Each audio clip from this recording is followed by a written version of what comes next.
Welcome to the Week 8 postgame show. A smaller crew than usual, but a ton to get to for the Rhode Island League as the playoffs rapidly approach. One game remaining for all 14 teams. We're going to break down the Week 8 action and then really start to look ahead to those Week 9 matchups and what it means for seeding and kind of begin to preview those different possible first-round matchups and who can get a bye. The top two teams do get a bye this season in Rhode Island. Let's go down the line really quick.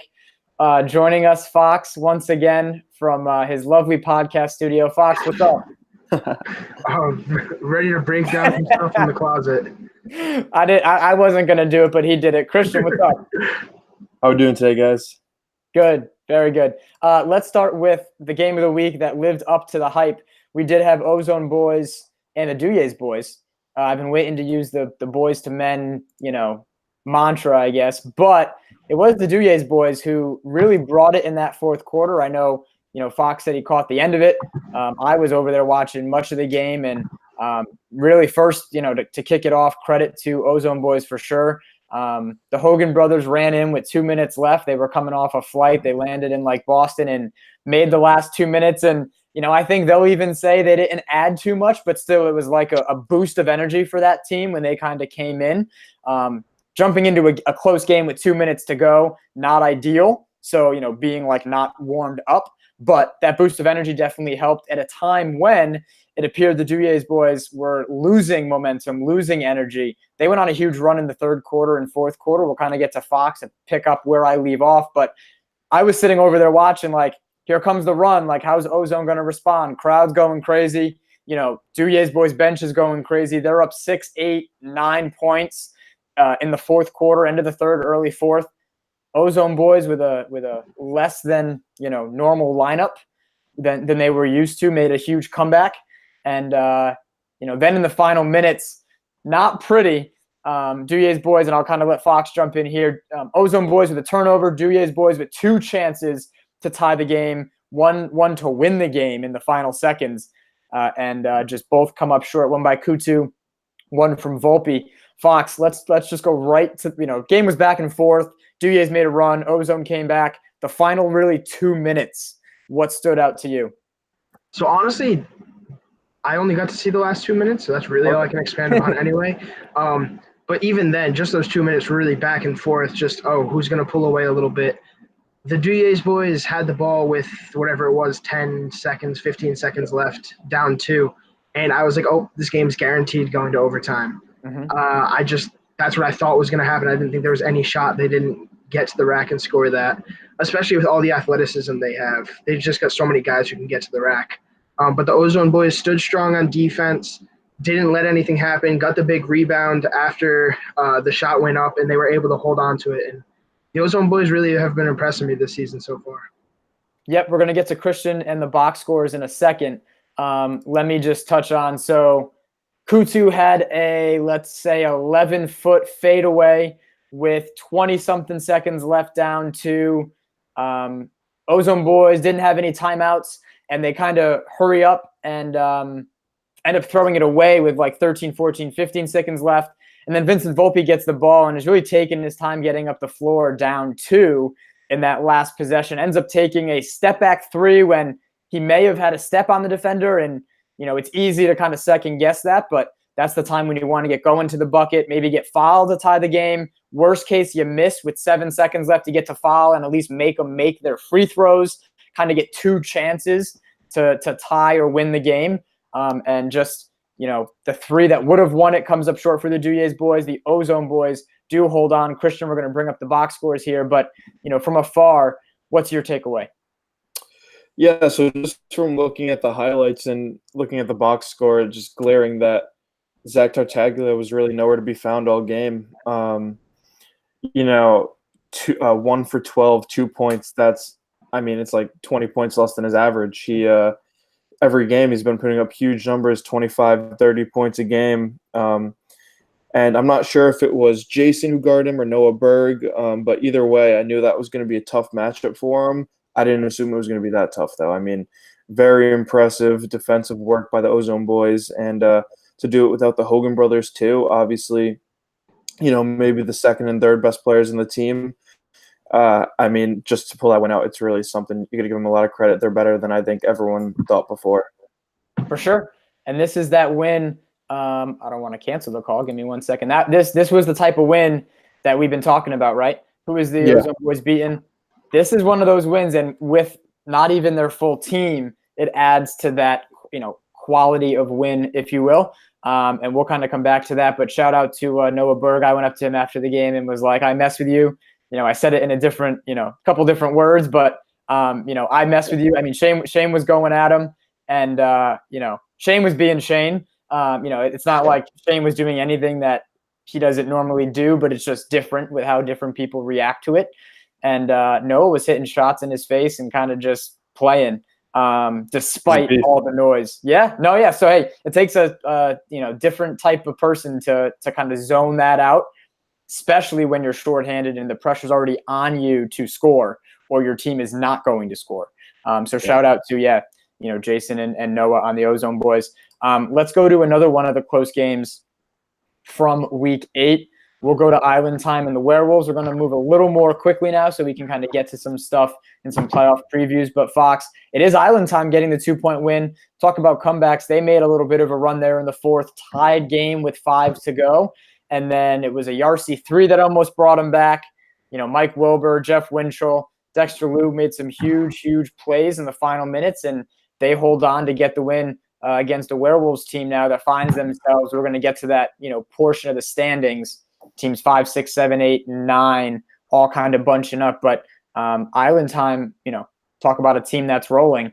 Island Time is for sure.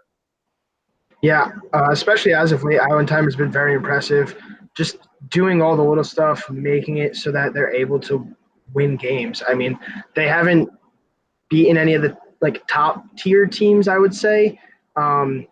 Maybe the Werewolves were that before they were battling some injuries, but they haven't quite beaten any top tier teams. But it's definitely good to see them, starting to pick up some momentum. Again, this is the best time to start picking up some momentum.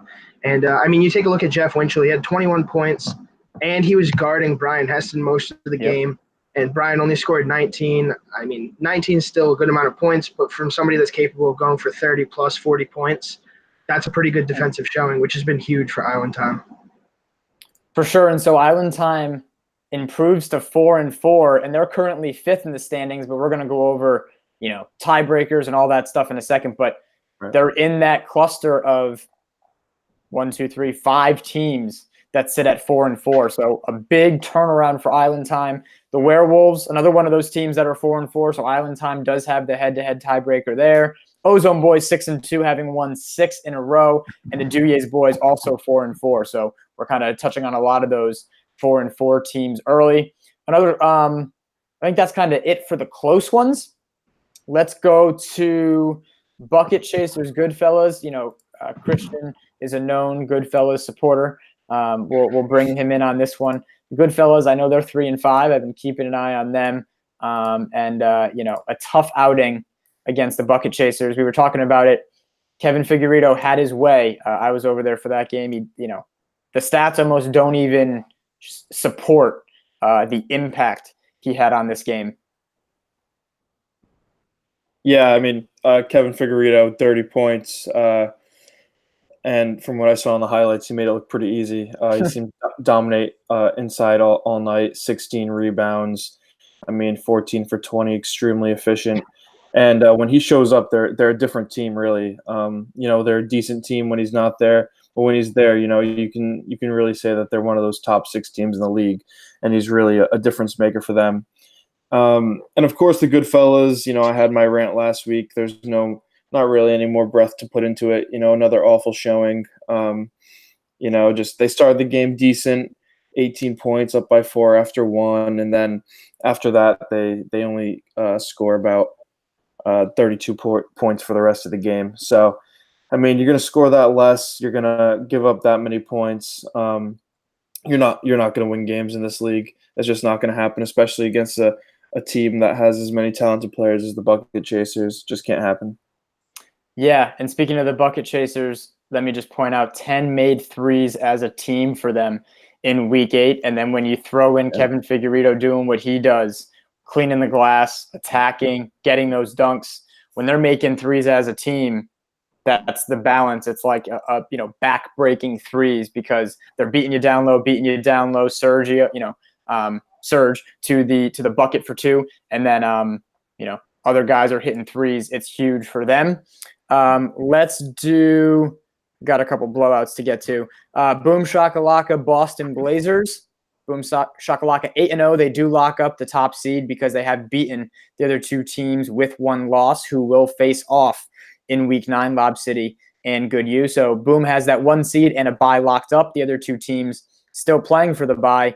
They beat the Blazers in a game, where only 4. Well, they had 5 guys. Check it out. Boom Shakalaka had 5 guys, Fox. And the Blazers, a little shorthanded. But it really was, Boom doing what Boom does, right?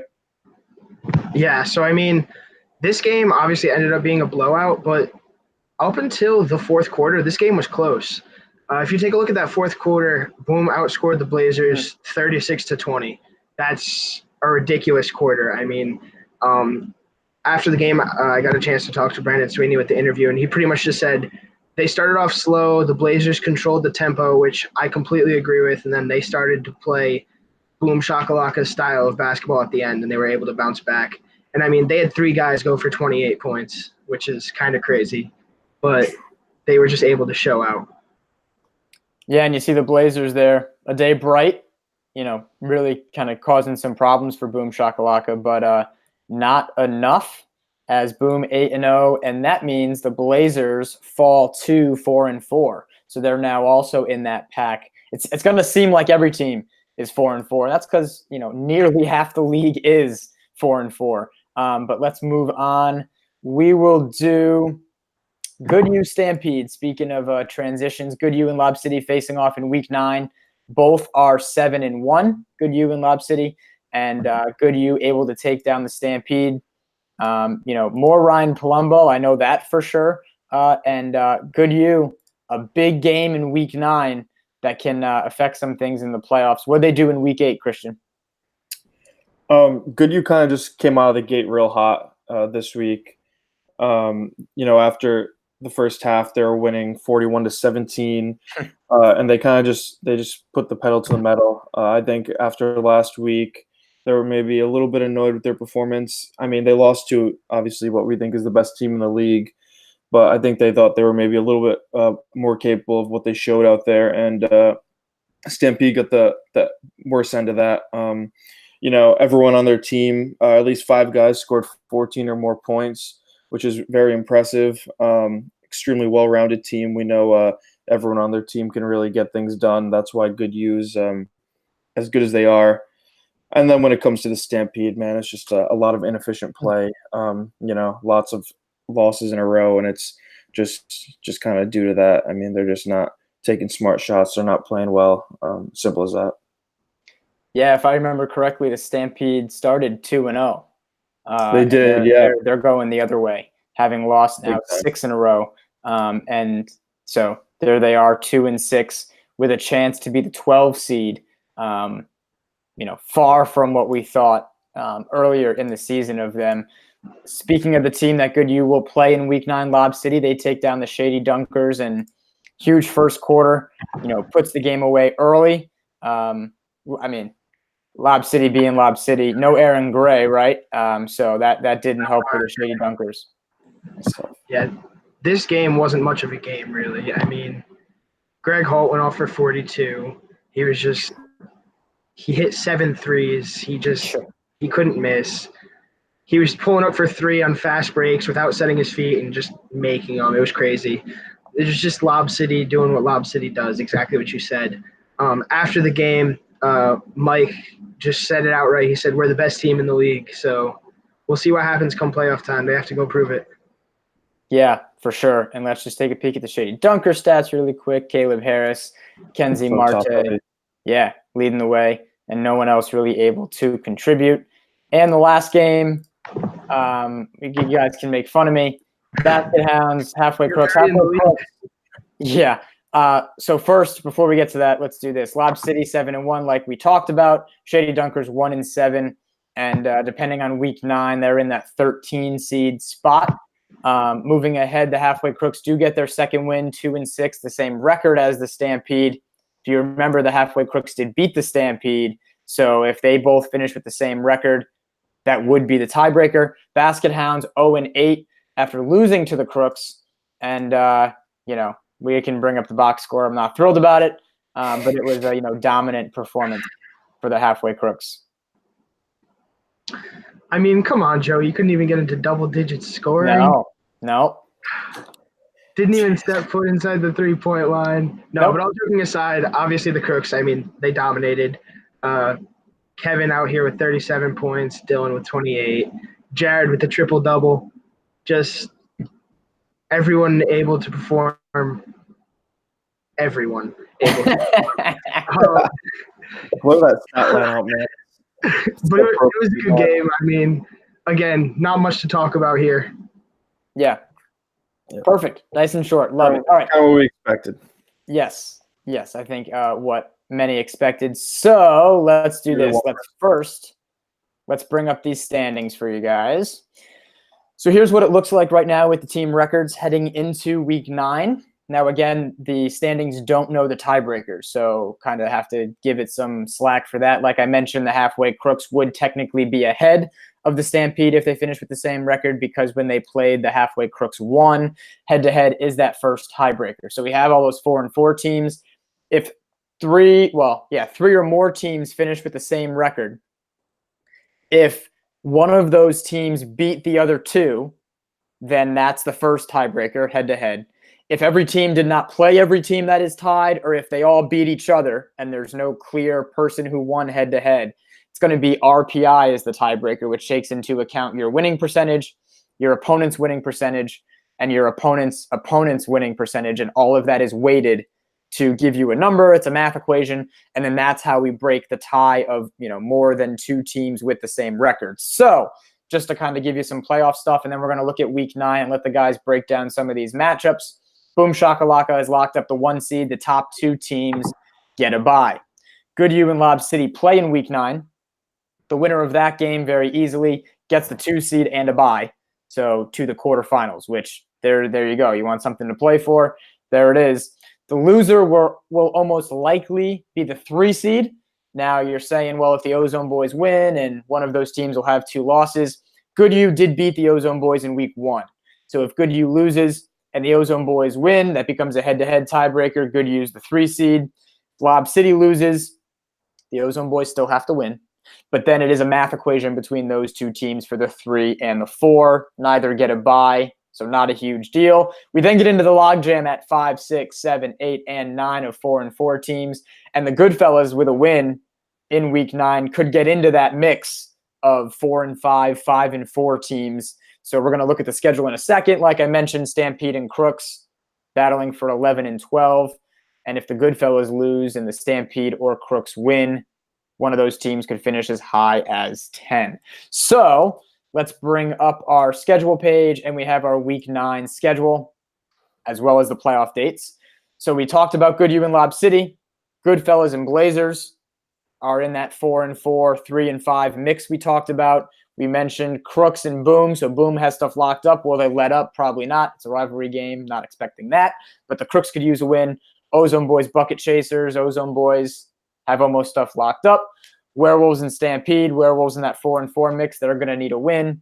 Duyer's boys, I'm sure, are going to want to win against the Shady Dunkers and the Basket Hounds and Island Time. So, guys, a lot to digest, but we'll go to Fox first. What do you think is maybe one of the most important week 9 matchups, and why? So obviously you got to look at that Lob City Goodhue matchup you pointed out. But I'll stay clear of that to try to bring up something less talked about maybe. But I think that Blazers Goodfellas game could have a lot of implications behind it. Both teams are kind of middle of the standings ish.